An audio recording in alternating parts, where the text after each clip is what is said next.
Mesdames, bonsoir. Monsieur, bonsoir.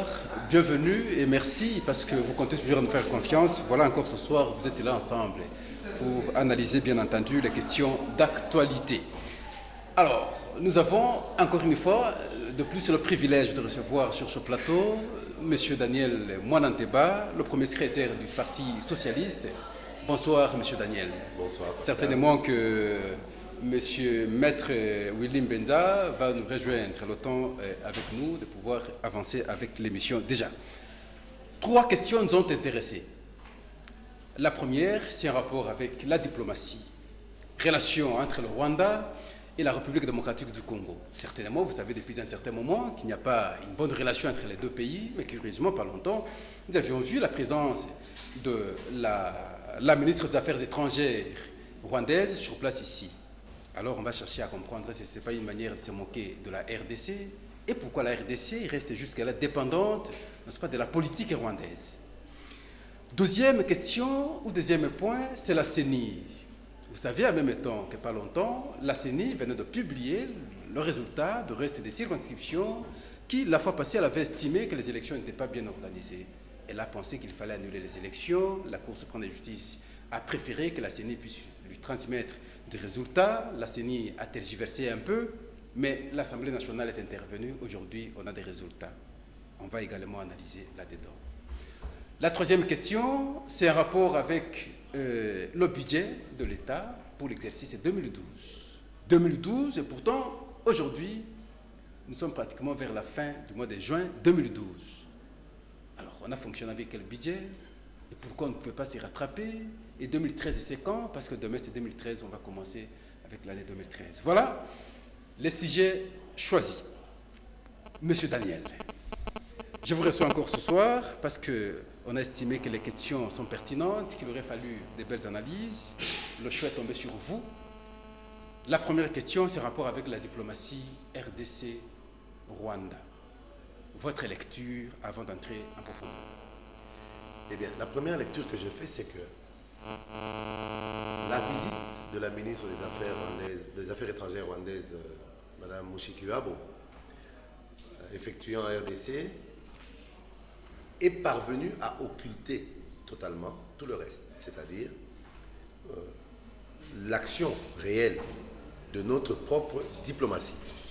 Vous remarquerez que le monde entier se focalise sur la venue de la ministre rwandaise des Affaires étrangères et on ne parle pas des efforts de notre propre diplomatie qui, si je ne me trompe, a permis au ministre des Affaires étrangères et de la coopération internationale de se rendre en Angola et dans d'autres pays limitrophes afin de leur faire part de la perception de la République démocratique du Congo face à ce conflit.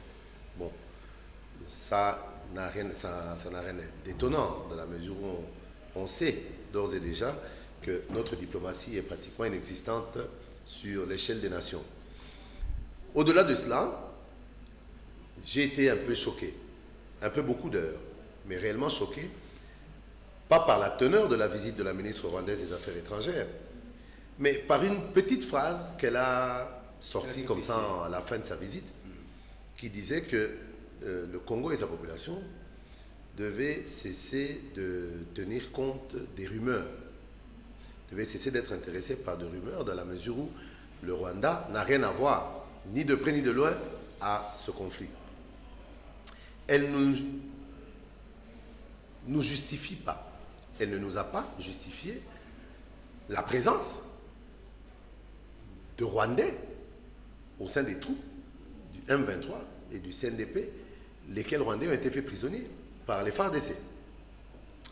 Elle balaye tout cela d'un revers de la main en disant que en semblant dire que ce n'est pas un grand problème, ça, ce n'est rien du tout, dans la mesure où je peux comprendre qu'elles se disent que des Rwandais au sein des troupes du CNDP ne stipulent pas automatiquement la présence de l'armée rwandaise. C'est vrai, mais je pense quand même qu'en termes d'armement, en termes de ravitaillement de ces différentes troupes par le Rwanda, je crois que sur ce point-là, c'est vraiment faire preuve de Moi, j'aimerais que vous puissiez vous arrêter d'abord à ce niveau-là, mais je crois que la responsabilité maintenant, c'est du côté aussi du gouvernement congolais, comme s'il y a une faiblesse. Elle est dit ainsi, comme vous venez de dénoncer, mais la réplique de la RDC était quoi? Pour démontrer montrer effectivement que le Rwanda est responsable de tout ce qui arrive à l'Est aujourd'hui. Mais la RDC n'avait pas répliqué dans la mesure où la RDC avait étalé des éléments, des Il fallait arguments. la prouver parce qu'elle était sur place ici.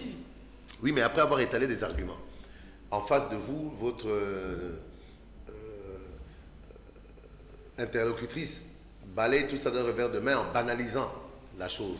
Ben, quelle réaction vous voulez que Non, mais la c'est une RDC manière. ait? Si la RDC ne réagit pas, on aura l'impression que la RDC n'avait pas raison. Tout ce que la RDC avait évoqué la fois passée n'était pas fondé. Et donc, les arguments de la ministre des Affaires étrangères rwandaise